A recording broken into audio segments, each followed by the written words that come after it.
اللہ رب العزت نے ہمیں 5 نمازیں دی ہیں، 5 نمازیں۔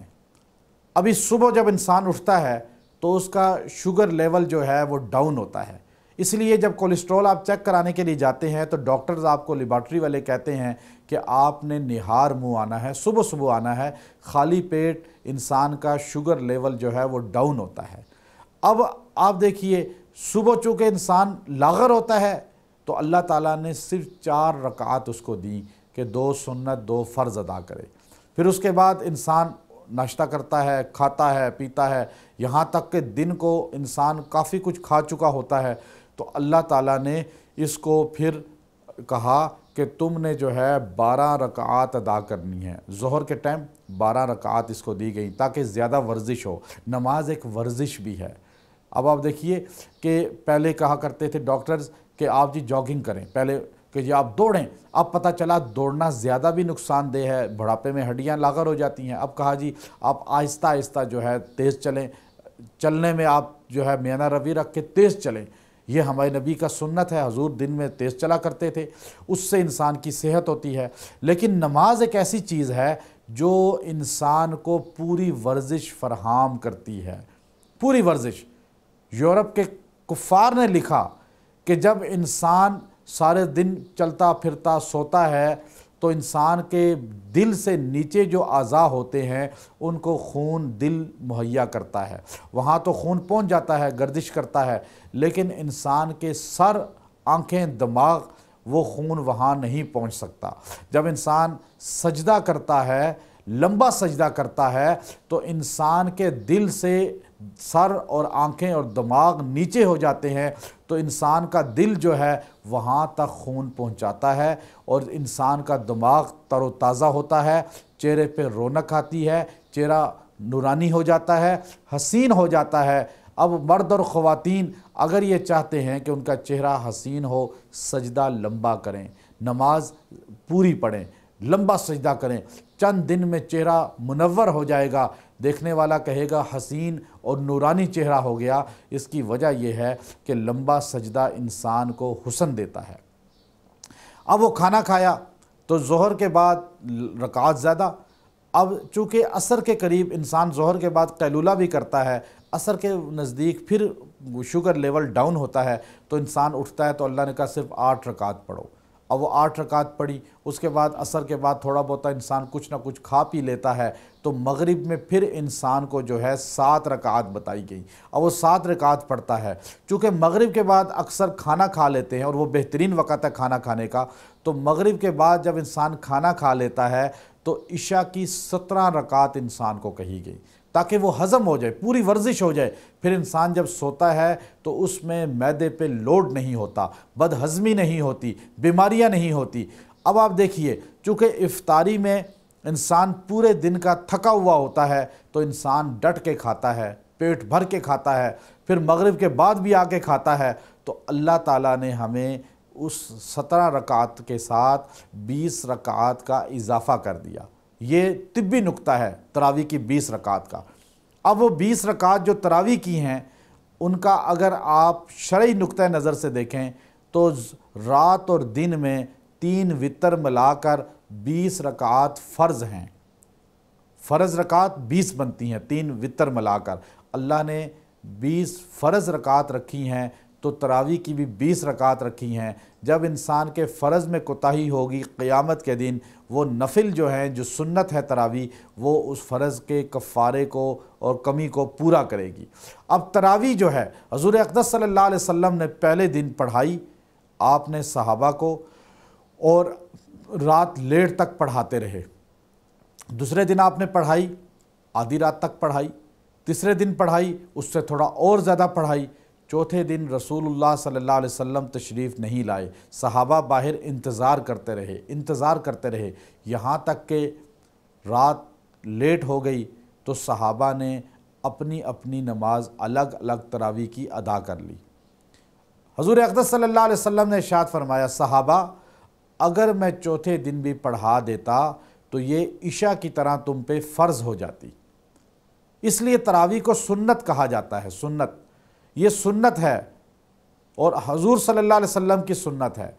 اور صحابہ اکرام کی سنت ہے، چونکہ نبی علیہ السلام نے فرمایا علیکم بسنتی و سنت الخلفاء الراشدین، میرے طریقے کو اپناؤ، میرے خلفاء صحابہ کے طریقے کو اپناؤ۔ چونکہ نبی کا طریقہ بھی سنت ہے، اصحاب رسول خلفاء راشدین کا طریقہ بھی سنت ہے۔ ابو بکر صدیق کے زمانہ میں اسی طرح انفرادی پڑھی جاتی تھی، ہر صحابی اپنے گھر میں مختلف جگہوں پہ یہ تراویح ادا کرتے تھے۔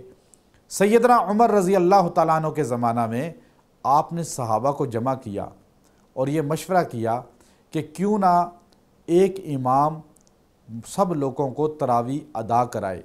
مسجد نبوی کے اندر سیدنا عمر رضی اللہ تعالیٰ عنہ کے زمانہ میں حضرت ابی بن کعب رضی اللہ عنہ، جن کو رسول اللہ صلی اللہ علیہ وسلم نے امت کا قاری کہا، قیامت کے دن قرا کا جھنڈا سیدنا ابی بن کعب کے ہاتھ میں ہوگا۔ ابی بن کعب رضی اللہ تعالیٰ عنہ نے صحابہ اکرام کو مسجد نبوی میں 20 رکعت تراویح کی امامت کرائی، اور ابو بکر رضی اللہ تعالیٰ کا زمانہ گزر چکا تھا۔ سیدنا عمر، سیدنا عثمان، سیدنا علی، سیدنا زید، سیدنا عبیدہ بن جراح، سیدنا سعد بن ابی وقاص اور دیگر تمام صحابہ جو بدری، احد، حدیبیہ کے صحابہ تھے، سب نے 20 رکعات تراویح کو ادا کیا۔ اب بعض لوگ یہ کہتے ہیں کہ تراویح 8 رکعات ہے، یہ غلط ہے۔ بخاری شریف کے اندر جہاں 8 رکعات ہے وہاں پہ باب تہجد کا ہے، وہ باب تراویح نہیں ہے۔ تراویح ترویحہ 4 کو کہتے ہیں، 2 کو نہیں کہتے۔ تراویح کا مطلب ہی بتاتا ہے کہ تہجد کا باب ہے۔ بخاری شریف کے اندر جتنے محدثین نے باب باندھا ہے، تراویح الگ ہے اور باب التہجد الگ ہے۔ رسول اللہ صلی اللہ علیہ وسلم رمضان اور غیر رمضان میں 11 رکعات تہجد میں ادا کیا کرتے تھے۔ یہ احادیث الگ ہیں، وہ تہجد کے حدیث ہیں، اور تراویح کی احادیث میں کہیں نہیں ملتا کہ رسول اللہ صلی اللہ علیہ وسلم نے 8 رکعات ادا کی ہوں۔ ہمارے ایک بزرگ تھے، ان سے پوچھا کچھ لوگوں نے 8 رکعات تراویح ادا کرنے والے کی تراویح ہو جاتی ہے؟ تو آپ نے فرمایا ہاں ہو جاتی ہے، 8 ہو جاتی ہے، 12 رہ جاتی ہے۔ 8 ہو جاتی ہے، یہ نہیں کہ 8 نہیں ہوتی، لیکن 12 رہ جاتی ہیں۔ اب یہ تعصب رکھنا کہ تراویح 20 نہیں پڑھیں گے، کیوں؟ عمر بن خطاب نے 20 کا اعلان کیا ہے۔ حضرت عمر کو ماننے والے کبھی سوچیں، کیا عمر رضی اللہ تعالی عنہ کسی غلط بات کو صحابہ پہ مسلط کر سکتے ہیں؟ کیا صحابہ اور عمر جیسی ہستی آپ سے زیادہ علم رکھنے والی ہے؟ صحابہ 20 پڑھیں اور آج کا دانشور کہے 8 ہوتی ہیں، اور بعض نے تو کہہ دیا ہوتی ہی نہیں ہے، کام ہی ختم ہو گیا۔ یہ اتنا بڑی جہالت ہے۔ ایک جاہل ہے، ایک اجہل ہے۔ جاہل وہ ہے جو کہتا ہے 8 ہی ہوتی ہیں بس، اور اجہل وہ ہے جو کہتا ہے ہوتی ہی نہیں ہے۔ اس لیے یاد رکھیں، تراویح اللہ کے ہاں بہت بڑی عبادت ہے۔ تراویح کے ایک سجدے پر ایک محل جنت میں لگا دیا جاتا ہے۔ آپ تراویح میں جب آپ ایک بار کہتے ہیں الحمدللہ، آپ نے سنا الحمدللہ، الف پر 100 نیکیاں آپ کو ملتی ہیں، لام پہ 100 نیکیاں ملتی ہیں۔ آپ نے سورہ فاتحہ پڑھی، آپ نے سورہ بقرہ پڑھی، آپ نے تراویح کے اندر آل عمران پڑھی، آپ نے 30 پارے قرآن پورا سنا اور پڑھا۔ آپ سوچئے، آپ کمپیوٹر فیل ہو گئے، آپ کی نیکیاں کتنی بنی اللہ جانتا ہے، فرشتوں نے لکھ لیا۔ قیامت کے دن آپ کو نامہ اعمال میں پتہ چلے گا کہ تراویح 8 ہیں یا 20 ہیں۔ 20 پڑھنے والے کو کتنی نیکیاں ملی، 8 پڑھنے والے کو کتنی ملی۔ حضرت عمر رضی اللہ تعالیٰ کے زمانہ سے لے کر آج تک مسجد نبوی اور کعبۃ اللہ میں 20 رکعت تراویح ادا کی جاتی ہے۔ پتہ یہ چلا تراویح ہے بھی اور 20 رکعت بھی ہے، حضور کے زمانے سے ادا ہوتی ہے اور آج تک ہو رہی ہے اور قیامت تک ہوگی، اور 20 رکعت ہے۔ صحابہ نے اس پر اتفاق کیا، اجماع کیا۔ جو انسان تراویح کی 20 رکعت ادا کرے گا، پورا قرآن اس کے اندر سنے گا، اس انسان کو قرآن پاک پورا ادا کرنے کا اجر مل جائے گا۔